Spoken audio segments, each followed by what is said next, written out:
Hey y'all, welcome and welcome back. If you're new here, my name is Morgan, and here we do a little bit of all things spooky. But specifically for this month, I am doing nothing but reading scary stories that you guys have sent in to me. So if you have any stories that you would like for me to share, please send them to this email. I will also link it below, along with my social media links and podcast episode links. But with all that being said, let's get into these stories. Ooh, this one's titled UFO Sighting. Locked in. My family and I have had many paranormal experiences throughout our lives. That'll be a separate email. And I've personally had one UFO sighting. It's the shortest, so I'll start with that one.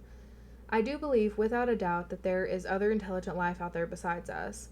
But I'm also a bit of a skeptic. I don't think that every light in the sky is a UFO, and I certainly don't believe three-fourths of what I see on the internet or social media.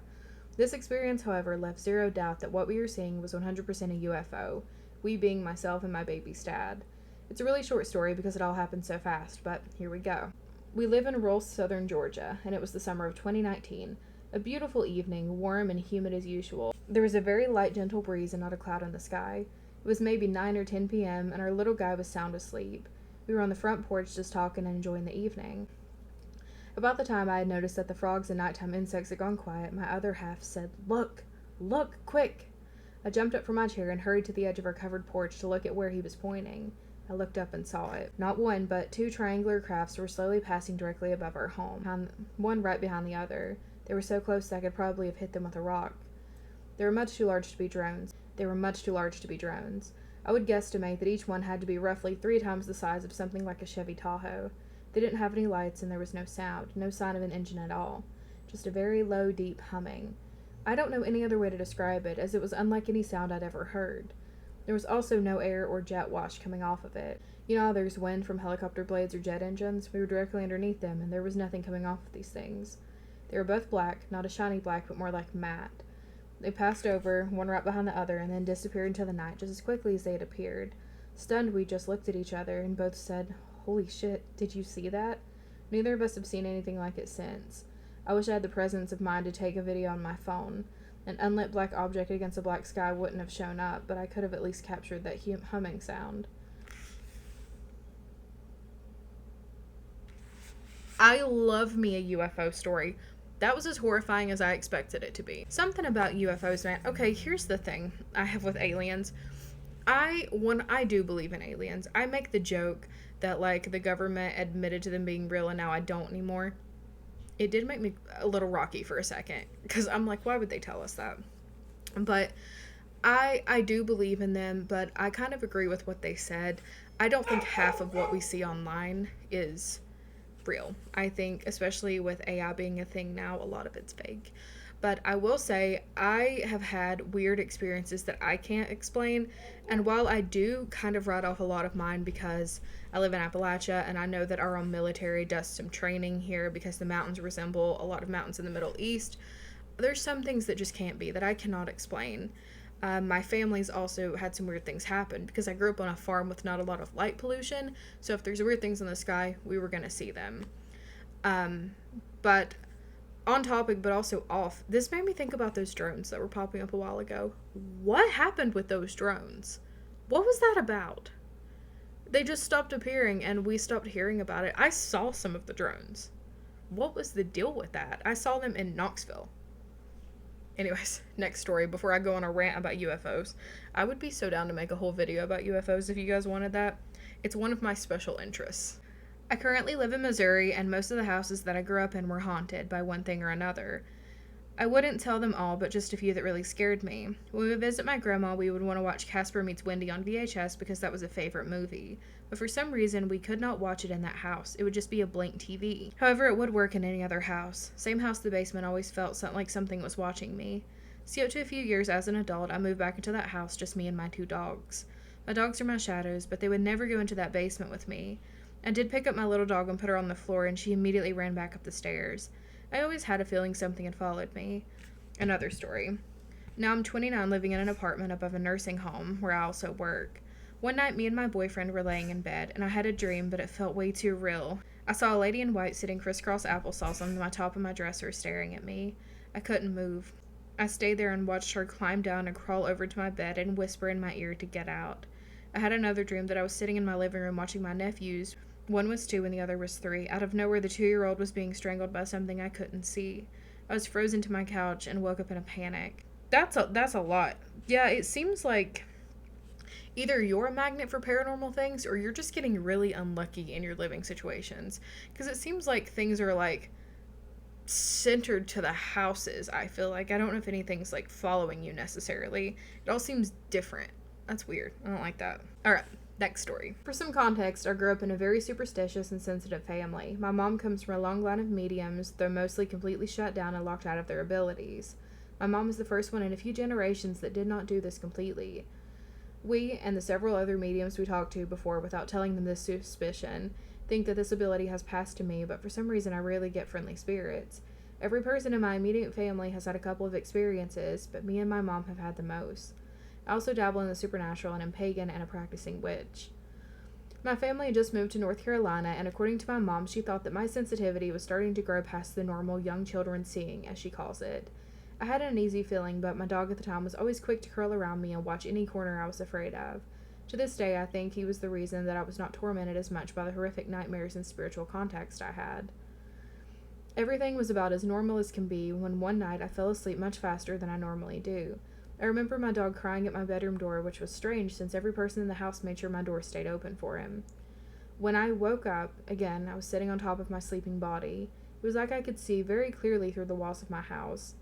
I felt a strong pull to look out of my window into the backyard, and I watched a very large, gaunt man walk around the shed in the corner of the yard. His whole body was too long and almost spider-like. Think the other mother from Coraline, but Mel. He definitely had a face, but I've never been able to describe it besides it's there. Walk is a bit of a simplification. Watching him move was like watching a dog walk on 2 legs. It was awkward and stiff. It felt like I was stuck there in this moment for hours, when suddenly he dropped to all fours and started running for the back door into the house. I woke up very quickly after that, and though startled, chose to brush it off as a weird dream. Until it happened again, the same day the next year. It all started the same, fell asleep quickly, with no dog, stuck at my body watching the man, but at this time he got closer to the door. Rinse and repeat 2 more years each time, getting closer and closer. By this time, he had made it into the house but couldn't seem to get past my dog, who had taken to sleeping at the bottom of the steps. Sadly, not long before the 4th encounter, my beloved dog died. He was extremely old at this point, and I was so devastated and distracted by his loss that I completely forgotten about my yearly threat and how my dog had been what was stopping his progression. Until that fateful night came. This time, it seemed like the man knew that I had no guard to stop him, and he sprinted from his hiding spot with so much anger and excitement that I felt sick to my stomach as to what he would do when he finally reached me. It was a blur of watching him race through the yard, through the door, up the stairs, and when he finally reached my door, I was forcefully woken by my mom. According to her, my great-grandma visited her in her sleep. This was honestly pretty common anytime something really bad was happening in our family. Death, sickness, anger, danger. And just told my mom, "Your daughter needs to wake up right now," then left with my mom waking up immediately after and shaking me awake. My family moved out of the house a few months later, not because of that encounter. They had planned on moving for a while. I researched a good bit, but I've never been able to find anything that matches this thing. Something that seems to target children, works within dreams, and is scared of dogs. If you have any idea of what this thing was, that would be amazing. I have several more stories, though none as consistent and extreme. I've had spirits threaten me before, but never had a spirit from outside manage to get in so consistently like that. I've never encountered it again after moving, so it definitely was tied to that house. Thank you for reading, and even if you don't post it, if you have any idea what it could be, please get back to me. So while I'm editing or right before, I'm going to research, so I'll either insert a clip of me talking or put some words on the screen here if I have any ideas, but if you see nothing, that means I also drew a blank, and I am open regardless to things in the comments, so if you guys have any ideas, let me know. Alright, next story. One night after work, I, 18 and female, stayed at my friend L, 18 and female's apartment. For this story to make sense, I must give quite a bit of background information. This story takes place in Ohio, around 3 hours from our tiny bit of the Appalachian Mountains, Hocking Hills. Elle shares her apartment with 2 of her ex-boyfriends, A, 19 and male, and J, 24M. That night, my ex-boyfriend K, 20 male, was also staying there. The layout of this apartment was that when you walked in, there was a kitchen on the right, stairs in the middle, the living room on the left, up the stairs, the bathroom was on the right, and the bedroom took up the rest of the space. The way it worked was that many people in that tiny apartment was in the living room. There was a couch against the sliding glass door. This was done during a tornado scare weeks prior. A futon against the wall beside the couch, and a bed upstairs that Kay and I were on the futon. Jay was on the couch, Elle and A were on the bed, and Elle also has a cat. Now on to the story. The night in question, after I got off from work, as we get back to the apartment, there were lights on the trees behind the field. We turned the car lights off thinking it was a neighbor, and as soon as I turned the lights off in my car, those lights went away like a reflection. The distance between the two reflections we realized had to be eyes. There was no coyotes or wolves in that particular area. The eyes were too high up to be a cat, raccoon, or possum. They were too straightforward to be a deer. There were no stray dogs around there. We think it may have been a flesh pedestrian. At around 4 o'clock the next morning, strange things began happening. LKJ and I all woke up to the cat screaming. Elle came downstairs and we noticed the cat was sitting in the window still screaming. Jay went and looked outside and there was nothing. We locked both locks on the doors and made sure the sliding glass door was locked and made sure all windows were locked. After we all woke up the next morning, we talked about what had happened. A was having sleep paralysis as all of this was occurring, and both A and L had seen shadowy figures in their closet and in front of the bathroom. I have more stories about these times that I stayed with L, A, and J if you're interested. And then they sent a follow-up email. Sorry for the second email, I just had a few notes that I forgot to add to the story. 1, I was still 17 at the time. No, my parents didn't know that I was there. I'd been living with my grandma for quite some time. Yes, L, A, and J have done several cleansings. Prior to the story, there was a Ouija board incident. And there was another more recent than previous story as well. No, the Ouija board incidents were not related, surprisingly. That's unnerving. Ooh. It sounds like exactly what you thought it was, to be quite honest with you. Unfortunately. I have no good news to share. I think you were right. Alright, next story.